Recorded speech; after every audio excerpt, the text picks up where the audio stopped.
YouTube, hey there, it's Casey Dimon here, TaxSaleAcademy.com. Thank you so much for joining me as I record this episode of the Tax Sale Podcast. As always, if you enjoy podcasts, check us out on your favorite podcasting platform. You can do that by going to TaxSalePodcast.com. Let's go ahead, switch on over, and record that audio version right now. Welcome to the Tax Sale Podcast, where tax sale investing is made easy. My name is Casey Dimon. I'm a tax sale veteran. I'm the leading tax sale expert. I'm the author of the Tax Sale Playbook, founder of the Tax Sale Academy, and I am your host right here on the Tax Sale Podcast. Thank you so much for joining me on today's podcast episode. As always, this is a completely free podcast brought to you through and because of the Tax Sale Academy. All right, today I want to talk about those worthless tax sale properties, because odds are you're going to come across them a time or two, or plenty more times throughout your tax sale career. So let's go over 3 examples today, and the reasons that those type of properties even exist, and most importantly, how you should approach them from an investment standpoint. So what am I even talking about when it comes to worthless tax sale properties? There are plenty of different examples, but let's talk about 3 that I see come up very commonly. The first one is a strip of land, and I've seen these strips of land go on for 10,000 feet. That's nearly 2 miles. Now, it's only 6 feet wide, so 6 feet by 10,000 feet long. That is a 1.3 acre parcel of land, of course, but at 6 feet wide, it is pretty useless to most people. Now, I did a case study a year or so ago about a man who thought he was purchasing a townhouse. That townhouse would have been worth upwards of $200,000, and he only paid $9,100 for what he assumed was a townhouse, which of course would have been an incredible deal. Unfortunately, it was a 1-foot strip of land that was basically between 2 townhouses. And this isn't entirely uncommon. When developers develop real estate, they generally want to try to use every square inch of that real estate in some sort of productive way, right? Now, it's not quite as easy as that might seem, especially when you're looking at subdivisions that were developed many years ago and they didn't have the computer programs that they have today that assist them. The result is that sometimes very small pieces of land would get left off of that subdivision's development only to be found after the fact and taxed. Case in point is what happened to that gentleman who thought he was purchasing a villa. That 1-foot strip of land was actually never even parceled out correctly when they developed that subdivision. After the fact, it went on tax rolls, and this poor gentleman was the buyer. Now, obviously, he should have done better research, but at the end of the day, those types of properties do exist because of developmental type issues. Other issues arise when the land was not used as originally intended. For example, there might be a strip of land where a sidewalk was going to be built at one time, and it was never built. And then somehow or another, it ended up on the tax rolls. I've also seen this happen with lands that were used or intended to be used for easements, to bury something like a power line, for example. You don't need much land, just a small strip of land. And there's plenty of cases where the land was divided, that easement for that power line was created, but it was never used. Perhaps the utility provider wanted to come in from the opposite end of that subdivision. The result is a leftover easement that eventually gets sold at an auction.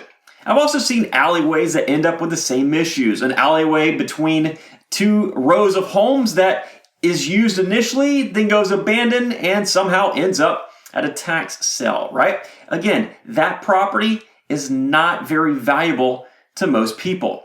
So what do? How do you look at those properties when they pop up on a tax sale list? These strips of land, are they even worth looking at as an investment? Well, generally they are pretty poor investments unless you have a very specific strategy. Now, if you're the neighbor to one of those pieces, it might actually be a good investment. So you can own that piece of land right next door and perhaps combine it with your land, increasing the value of your property. If you're the investor thinking about buying that land and then going out and soliciting all of the local landowners around it or the adjoining landowners to buy that property from you, that probably isn't as good of an idea as you think it might be, because they probably already know that property is worthless, and they'll actually probably enjoy you paying the taxes on the land that they garden on, that they park their vehicles on, or they let their kids play on already. They know you're not going to build on that property. Another option is to buy a strip of land like this with a very creative strategy, but not a vindictive strategy. So here's what I mean. If I buy something that people are using and they've been using for many years, say as an easement or a walkway, and then you suddenly put a gate across that property, you're going to be hated at best, and you're going to end up in court at worst. But the way to look at this in a method that makes sense and can make a lot of people happy is by using an easement, by buying an easement or a strip of land to access lands that you own or intend to own in the future.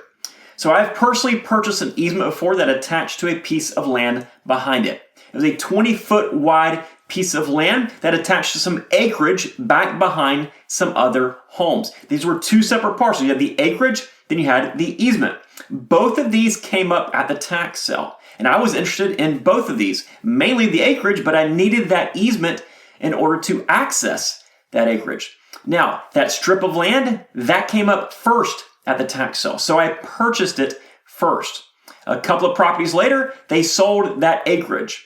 And even though that acreage did not have legal access, it still sold for quite a bit of money. More money than I wanted to invest in that property.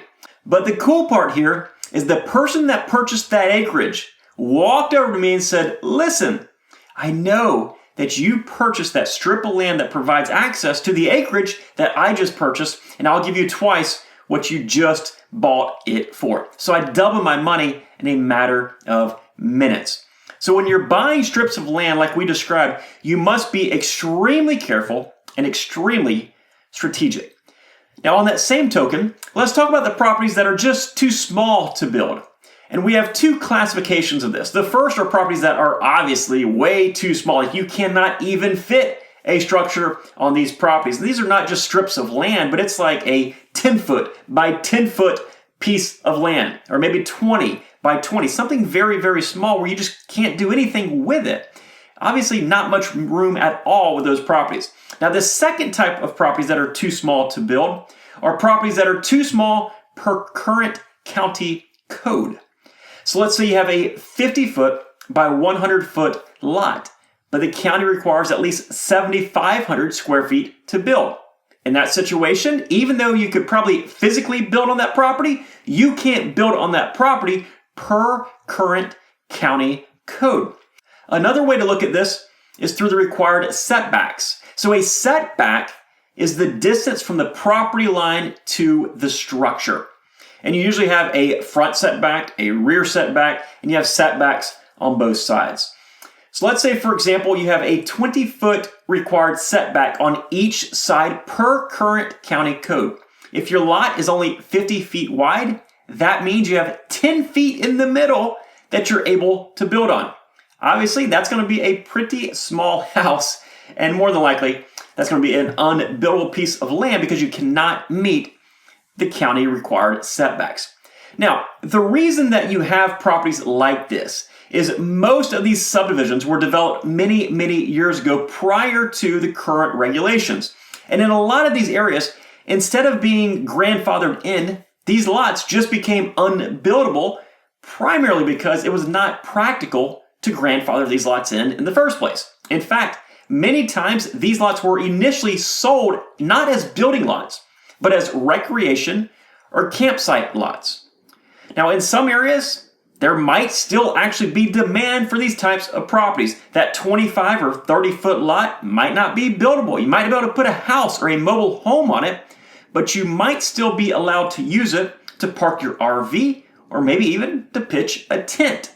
I've purchased and sold many of these types of properties over the years, and utilizing some very creative marketing efforts, you can actually develop quite a buyer's list for these types of properties. Now, understand, the paydays are pretty small in most cases. Picking up a lot for, say, $300 and selling it for $800 or $900 is somewhat common in these types of areas. It's a large percentage return, but a small dollar return. Nonetheless, you can still make money with the right approach.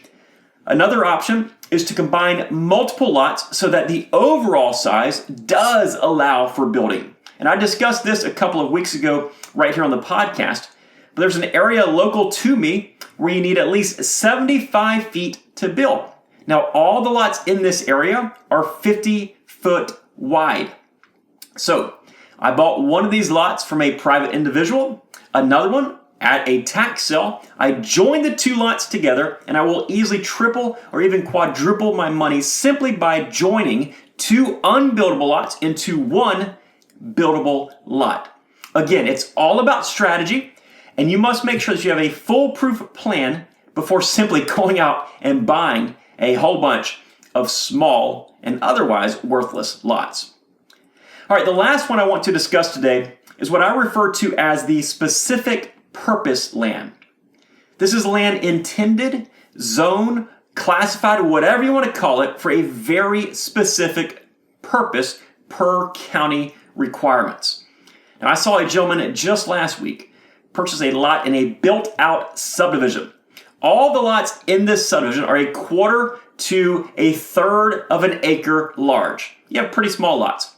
This piece of property was 6 entire acres. Now, he likely thought that he got the one large property in that subdivision and he was going to make lots of money. In reality, he purchased land that was deemed, it was classified as conservation land. Now, conservation land in most parts is land that indicates it can never be improved or built upon. And this is often done by developers in exchange for the county's approval of that subdivision in the first place. In other words, they're going to say, we want to develop all this land, but we're going to put a green space or a buffer around it, or we're not going to cut down trees in this section. And they often do this to kind of make their project look more appealing, which of course will help get it approved so they can make their money when they develop the subdivision. Now, other landowners, especially the large acreage type landowners like timberland, they'll do it for tax purposes. They'll say, we will never build on this land if you give us some sort of tax abatement.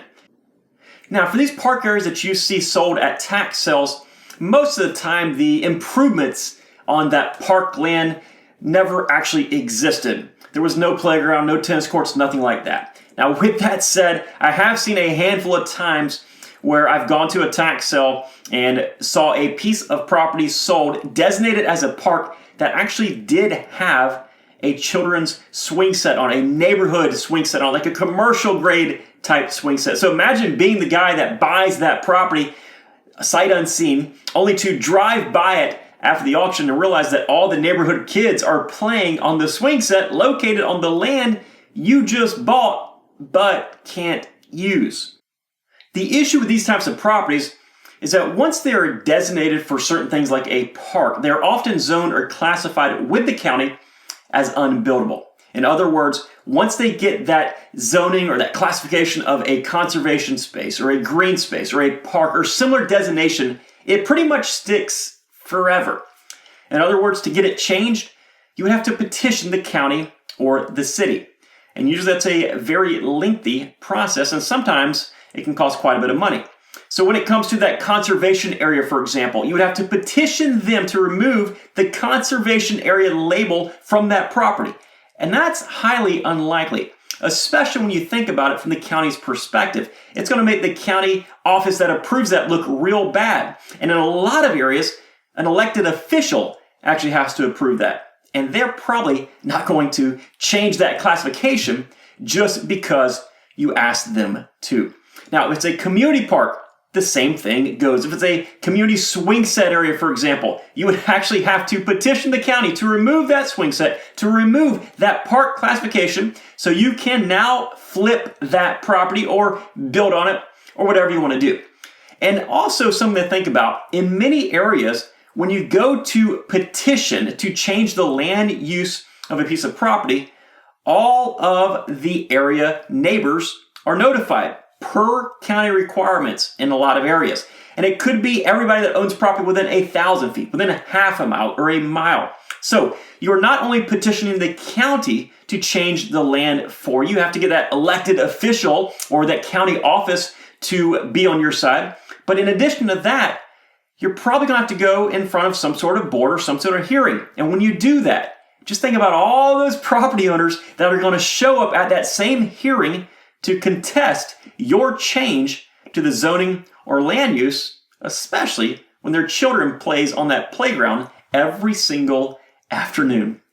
So in this situation, it's usually not worth the risk trying to buy a property like this and make it work.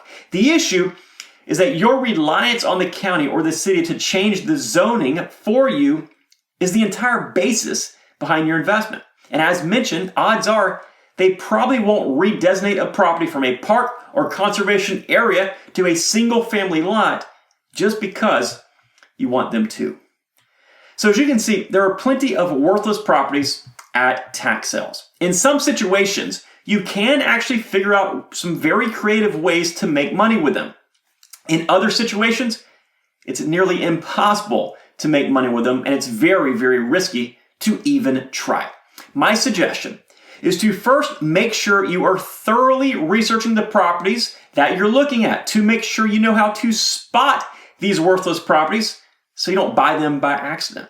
Secondly, if you decide you want to make an attempt to turn them into cash somehow, develop your strategy pre-purchase. Never buy something simply because it is cheap. And then lastly, start very small. Buy one, buy two, execute your strategy, and then go back and buy more. So research, strategize, and then test that strategy. And if it all works out, by all means, go for it. There should not be a whole lot of competition on those types of properties. That's it for today. Thank you so much for joining me. If this episode or any of our episodes right here on the Tax Sale Podcast have helped you out, please do me a huge favor and leave us some positive feedback on whatever podcasting platform you're listening to us on right now. It truly means quite a bit to us when we see those positive reviews.